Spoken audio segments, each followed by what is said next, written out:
ही गोष्ट आहे तन्वी आणि अनुराग दोघांचा प्रेमविवाह झाला आणि लगेच काडीमोड झाला.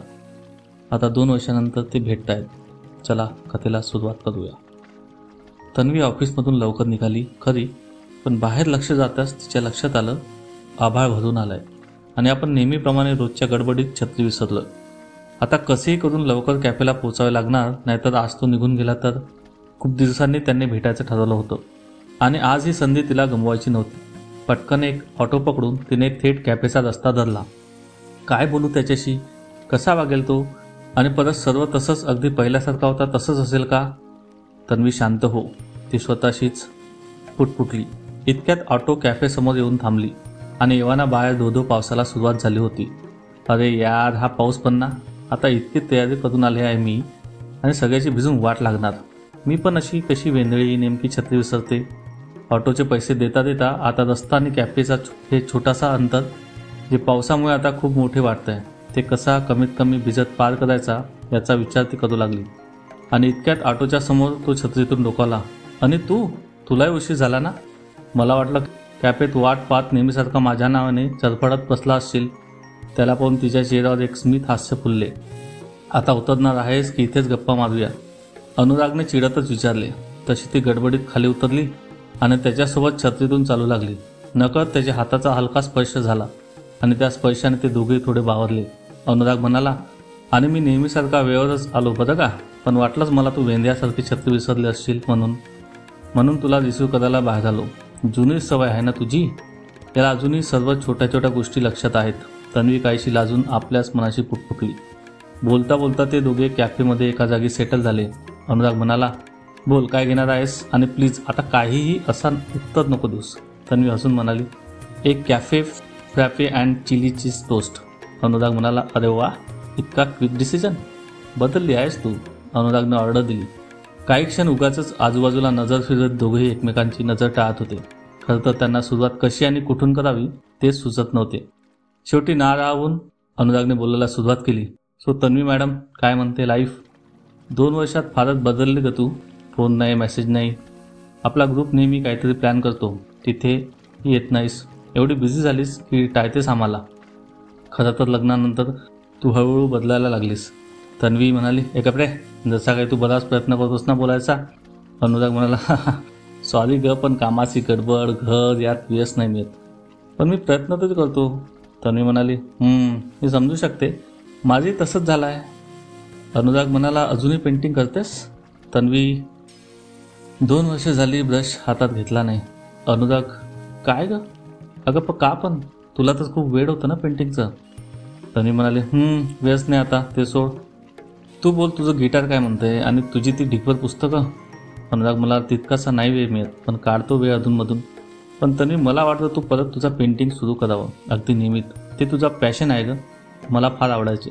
तुला पाहत बसायला तासन तास. तू सुंदर आहेसच, पण तू तुझ्या छंदामध्ये इतकी गर्क होऊन जायचीस ना की आजूबाजूच्या जगाचा विसर पडायचा तुला. आणि त्यावेळेस तुझा चेहरा अजूनच खुलून यायचा. चित्राची सुरुवात झाल्यापासून ते पूर्ण होईपर्यंत त्या चित्राचं साकारत जाणारं रूप आणि तुझ्या चेहऱ्यावरचे बदलत जाणारे भाव अगदी पाहत राहावेसे वाटायचे. तुला आठवतं ना, आपण कॉलेज ट्रिपला महाबळेश्वरला गेलेलो आणि इथं सगळे मजा मस्ती करत असताना तू कुठेच दिसत नाहीस, म्हणून मी शोधत आलो.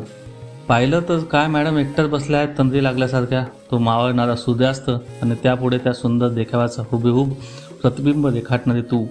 अगं, मी खरं तर तेव्हाच तुझ्या प्रेमात पडलो, जिथे इतर सर्व एका सेकंदात मोबाईल कॅमेरा तर फोटो काढून तो क्षण टिपण्याचा प्रयत्न करत होते, तिथे जगाचं भान हरपून आणि आपल्या कल्पनेने त्या क्षणाला अजून सुंदर रेखाटणारी ही वेडी मुलगी मला खूप भावली होती. अचानक अनुराग थांबला. तन्वीचे डोळे भरून आले होते. त्याने अलगद तिचा हात हातात घेतला आणि तिचे डोळे पुसले. तन्वी पटकन भानावर आली आणि मागे सरकली. अनुराग, कोणी पाहिलं तर काय म्हणेल? अनुरागने स्वतःला सावरले. तन्वी म्हणाली, आता जसा बोललास तसं कधी याआधी बोलला असंच नाही ना? अनुराग म्हणाला, नाहीच जमलं ग कधी. कदाचित गृहीत धरलं मी फार तुला. वाटलं तू आहेस आणि नेहमी असणार आहेस सर्व सावरायला. तन्वी म्हणाली, असू दे, कदाचित माझंही चुकलंच थोडं. काही गोष्टींकडे खूप दुर्लक्ष झाले. घर, संसार, नातं यामध्ये इतकी गुरफटली तर स्वतःचं वेगळे अस्तित्व आहे तेच विसरून गेली. यामुळेच नकळत इतरांवर थोडा जास्त हक्क गाजवायला लागली. पण आता कळतंय मला आपले छंद, मित्रमैत्रिणी आणि मुळात आपले अस्तित्व जपणे किती महत्त्वाचे आहे. दोघांमध्ये काही सेकंद शांतता पसरली. तन्वीने डोळ्यांच्या कडा पुसत म्हटले, चल, फार उशीर झाला, निघायला हवं मला. घरी वाट पाहत असतील माझी. अनुराग म्हणाला, थांब ना अजून थोडा वेळ. इतक्यात तन्वीने पर्समधून एक पार्सल काढले आणि अनुरागकडे सरकत तन्वी बोलली, ही एक छोटीशी भेट तुझ्यासाठी आणली होती. अनुरागने पार्सल ओपन केले आणि त्याच्या चेहऱ्यात खूप वेळाने हसू आले. Real Madrid Jersey? तू तर काय ठेवलास त्या मॅचमध्ये असा म्हणून नाक मुडायचीस ना. आणि माझ्या फेवरेट टीमचं नाव बरं लक्षात राहिलं तुला. तन्वीची थोडी मस्करी करत अनुराग बोलला, लक्षात होते ते सर्व, फक्त फार लक्ष दिले नाही काही गोष्टींकडे. तन्वीने उसने हसू चेहऱ्यावर आणत सांगितले. आणि हे काय? दुसरी वस्तू बाहेर काढत अनुरागने विचारले. पहिले प्रेम. अनुरागचे वाक्य पूर्ण होण्याच्या आत तन्वीचे उत्तर आले. मी फारशी पुस्तक वाचत नाही, पण एकदा वि स खांडेकरांचे पुस्तक पाहिले आणि वाचावेसे वाटले. मला आवडले. वाटलं तुला वाचनाची आवड आहे तर तुलाही आवडेल. वाक्य पूर्ण करत तन्वी उठली. चल, निघायचे का? अनुराग म्हणाला, मी सोडतो तुला घरी. तन्वी, नाही नको, मी जाईन ऑटोने. अनुराग म्हणाला, तनू पाऊस खूप आहे ग आणि उशीर पण झाला आहे, मी सोडतो. अनुरागने मारलेल्या तनू या हाकेने तन्वीची पावले थबकली. क्षणभर तिला वाटले असेच आता अनिला मिठी मारावी, पण स्वतःला सावरत ती म्हणाली, नको, कोणी पाहिलं तर. तिच्या हातात हात घेत अनुराग बोलला, पाहिलं तर पाहू दे, मी नाही घाबरत. तनू हा आपल्या दोघांचा प्रश्न आहे ग. यामध्ये इतर विनाकारण इन्व्हॉल्व्ह झाले कारण आपण दोघांनी तसे होऊ दिले. पण आता 2 वर्ष होत आली तनू. मला कळून चुकलंय की मी तुझ्याशिवाय नाही राहू शकत. आपल्या दोघांनाही आपल्या चुका कळल्या आहेत आणि आपल्या परीने आपण त्या सुधारण्याचा प्रयत्न करतोय. मग झालं गेलं विसरून एक नवी सुरुवात नाही करता येणार का? अरे पण, तन्वी पुढे बोलणार पण परत तिला थांबत अनुराग बोलला, नाही तन्वी, 2 वर्ष झाली. आपल्यातील मतभेदांमुळे आपण वेगळे राहिले आणि आपल्याला कळते ती चूक होती, तर आपण आता कसली वाट बघतोय? अजून एक चूक करायची का? आणि म्हणूनच आपण आज हेच पडताळून बघायला भेटलो ना, अगदी पहिल्यासारखे. तनू, आपलं घर, मी सर्व अधुरे आहे तुझ्याशिवाय. मी बाकी सर्व सांभाळून केली.